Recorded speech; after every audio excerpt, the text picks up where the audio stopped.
Hi friends, எல்லாம் எப்படி இருக்கீங்க? எல்லாம் சூப்பரா இருப்பீங்கன்னு நினைக்கிறேன். இன்னைக்கு நம்ம வில்லேஜ் ஃபுட் ஹண்டர் யூடியூப் சேனல்ல என்ன ரெசிபின்னு பார்த்தீங்கன்னா சவுத் இந்தியன் ஸ்பைசி மிக்சர். இப்போ லாக்டவுன் பீரியட்ல நொறுக்கு தீனியா கிடைக்க மாட்டுது. அதனால நம்ம வீட்லயே மிக்சர் செய்வோம். வாங்க வீடியோக்குள்ள போலாம்.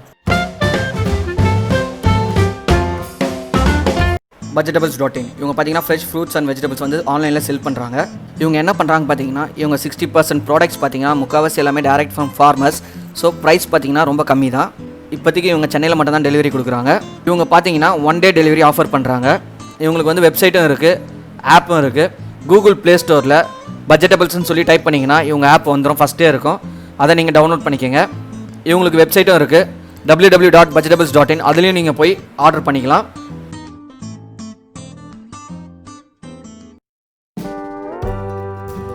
ஃபஸ்ட்டு நம்ம ஓம்பொடிக்கும் காரம் சேவுக்கும் தேவையான மாவை நம்ம ஜலிச்சு எடுத்துக்கலாம். கடலை மாவை நம்ம ஜலிச்சு எடுத்துக்கலாம். மொத்தம் ஒரு 150 கிராம் எடுத்துருக்கேன்.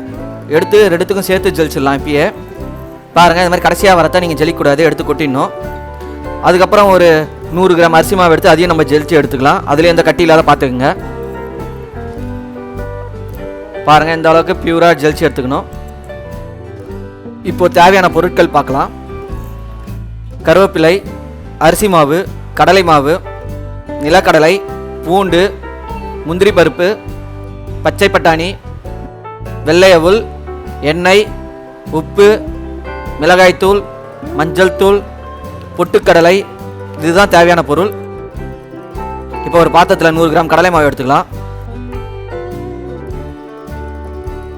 அதே மாதிரி ஒரு 50 கிராம் அரிசி மாவு எடுத்துக்கலாம். நம்ம ஜலிச்சு வச்சலாம் அந்த அரிசி மாவு. தேவையான அளவு உப்பு போட்டுக்கோங்க. 1 டேபிள் ஸ்பூன் மிளகாய்த்தூள் போட்டுக்கோங்க. போட்டு கொஞ்சமாக மஞ்சள் தூள் போட்டுருங்க. போட்டு லைட்டாக கிளறி விட்டுருங்க, தண்ணி ஊற்றாத.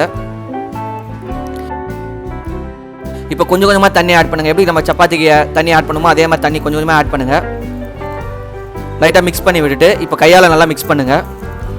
ரொம்ப சாஃப்டாக வரணும் மாவு, இந்த அளவுக்கு ரொம்ப சாஃப்டாக வரணும். லைட்டாக எண்ணெயை ஊற்றிக்கிங்க. 1 டேபிள் ஸ்பூன் வந்து ஆயிலை ஊற்றிக்கலாம். ஊற்றிட்டு லைட்டாக மிக்ஸ் பண்ணுங்கள். சப்பாத்தி மாவோட ரொம்ப சாஃப்டாக இருக்கணும். அந்த தொடும் போதே எப்படி போது பாருங்கள், அந்த மாதிரி சாஃப்டாக இருக்கணும். மாவு ரெடி ஆகிடுச்சு பாருங்கள், இந்த அளவுக்கு சாஃப்டாக இருக்கணும். இப்போ நம்ம வீட்டில் இடியாப்பம் முறுக்கு சுடுறதுக்காக குழாய் வச்சுருப்போம் பார்த்தீங்களா, அதை எடுத்துக்கோங்க. அது உள்ளே எண்ணெயை அப்ளை பண்ணிவிடுங்க.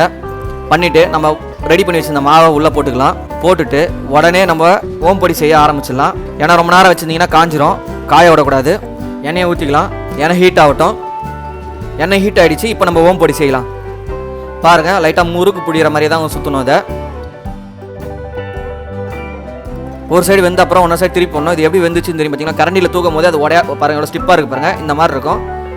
இந்த சைடு கொஞ்சம் வேக வச்சுருங்க. வேக வச்சுட்டு திருப்பி விட்டுக்கினே இருங்க. அப்போ தான் எல்லா சைடுமே நல்லா கரெக்டாக வேகும். இப்போ பாருங்கள் எவ்வளோ சூப்பராக வெந்துருச்சுன்னு. இப்போ ஒரு தட்டில் டிஷ்யூ பேப்பரை போட்டுக்குங்க. டிஷ்யூ பேப்பரை போட்டு இப்போ நம்ம ரெடி பண்ணி வச்சுருந்தா ஓம் பொடி எடுத்து வச்சுக்கலாம் அதில். ஏன்னா ஆயில் எல்லாமே அப்சர்வ் பண்ணிடும். இதே மாதிரி மீதி இருக்குது, ரெடி பண்ணி எடுத்துக்கலாம். இப்போ நம்ம காரா பூந்தி ரெசிபி செய்ய போகிறோம். அதுக்கு கடலை மாவு 50 கிராம் எடுத்துக்கிறோம். 25 கிராம் அரிசி மாவு எடுத்துக்கலாம். கொஞ்சமாக உப்பு, 1 டேபிள் ஸ்பூன் மிளகாய்த்தூள், கொஞ்சமாக மஞ்சள் தூள் போட்டு லைட்டாக மிக்ஸ் பண்ணிவிடுங்க. தண்ணியை கொஞ்சம் ஆட் பண்ணி நல்லா ஒரு இது மாதிரி பேஸ்ட்டாக மாற்றிடுங்க. ஜல்லிகண்டு எடுத்துக்கலாம். அது மேலே மாவு அப்ளை பண்ணிக்கலாம். அப்ளை பண்ணிட்டு பொறுமையாக தேய்ச்சி விடுங்க.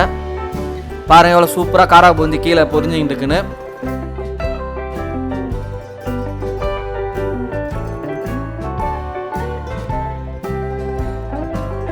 பாருங்கள் ரெடி ஆகிடுச்சு. இப்போ எடுத்து நம்ம ஒரு பாத்திரத்தில் எடுத்து வச்சுக்கலாம்.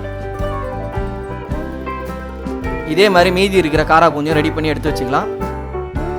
இப்போது வேர்க்கடலை எடுத்துக்கலாம். வேர்க்கடையில் அதே எண்ணெயில் போட்டு ஃப்ரை பண்ணி எடுத்துக்கலாம்.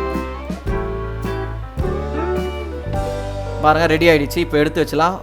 பச்சை வேர்க்கடையில் தான் நம்ம போட்டோம். அது பாருங்கள் எவ்வளோ சூப்பராக கலர் மாதிரி இருக்குன்னு. ரெடி ஆகிடுச்சு. இதையும் எடுத்து வச்சிடலாம். நம்ம முந்திரியும் ரோஸ்ட் பண்ணி எடுத்துக்கலாம். லைட் ப்ரௌன் வந்தோடனே இது எடுத்துருவோம். இப்போ பொட்டுக்கடலையும் அதே மாதிரி வறுத்து எடுத்துக்கலாம். லைட் ப்ரௌன் வந்தோன்னே இதையும் எடுத்துருவோம்.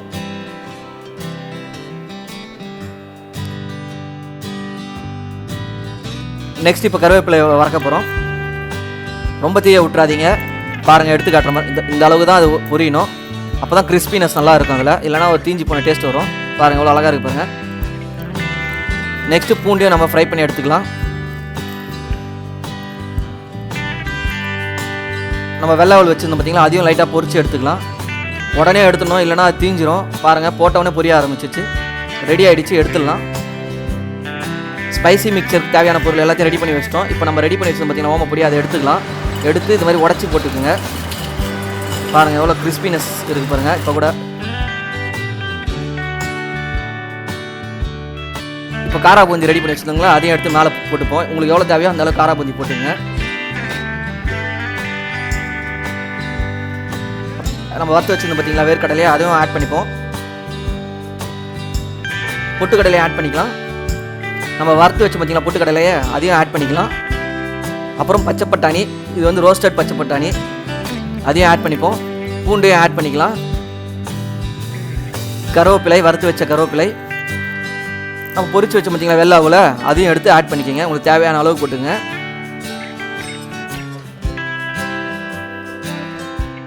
வறுத்த முந்திரி உடச்சி வச்சுருக்கோம், இதையும் நம்ம ஆட் பண்ணிப்போம். 1 டீஸ்பூன் மிளகாய் தூள் போட்டுக்கோங்க. கடைசியாக கொஞ்சம் காரத்துக்காக கொஞ்சமாக உப்பு, தேவையான அளவு உப்பு போட்டுங்க. போட்டுட்டு மிக்ஸ் பண்ண ஆரம்பிச்சிடலாம். பாருங்கள் எவ்வளோ அழகாக இருக்குது பாருங்கள். மேலே நம்ம ஆட் பண்ண எல்லா இன்க்ரீடியன்ஸும் எவ்வளோ அழகாக மிக்ஸ் ஆகுது பாருங்கள்.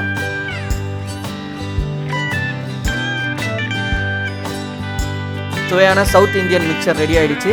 இந்த லாக்டவுன் பீரியடில் எங்கேயுமே பேக்கரிஸ் இருக்க மாட்டுது. வீட்லேயும் சும்மாவே இருக்க முடியல. எதனா ஒன்று நம்ம சாப்பிட்றதுக்கு ஸ்நாக்ஸ் வேணும். இது மாதிரி எதனா ஒன்று ஹெல்த்தியாக செஞ்சு சாப்பிட்டு பார்த்தீங்கன்னா சூப்பராக இருக்கும். நீங்களும் வீட்டில் ட்ரை பண்ணி பாருங்கள். எப்படி இருக்குன்னு சொல்லி கமெண்ட் செக்ஷனில் கமெண்ட் பண்ணுங்கள். யூடியூப்பை பொறுத்த வரைக்கும் 3 முக்கியமான விஷயத்த மறக்காமல் பண்ணிவிடுங்க. நம்ம வில்லேஜ் ஃபுட் ஹண்டர் யூடியூப் சேனலை மறக்காமல் சப்ஸ்கிரைப் பண்ணிவிடுங்க. உங்கள் வீடியோ கீழே ரெட் கலரில் சப்ஸ்கிரைப் பட்டன் இருக்கும், அதை ப்ரெஸ் பண்ணிவிடுங்க. உங்களுக்கு இந்த வீடியோ பிடிச்சிருந்தா மறக்காமல் உங்கள் ஃப்ரெண்ட்ஸுக்கு எல்லாருக்குமே ஷேர் பண்ணுங்கள். அப்படியே நம்ம வீடியோக்கு ஒரு லைக் கொடுங்க ஃப்ரெண்ட்ஸ். மறக்காமல் இன்னொரு விஷயம் ஒன்று இருக்குது ஃப்ரெண்ட்ஸ், பெல் பட்டனையும் ப்ரெஸ் பண்ணிவிடுங்க. தேங்க்ஸ் ஃபார் வாட்சிங்.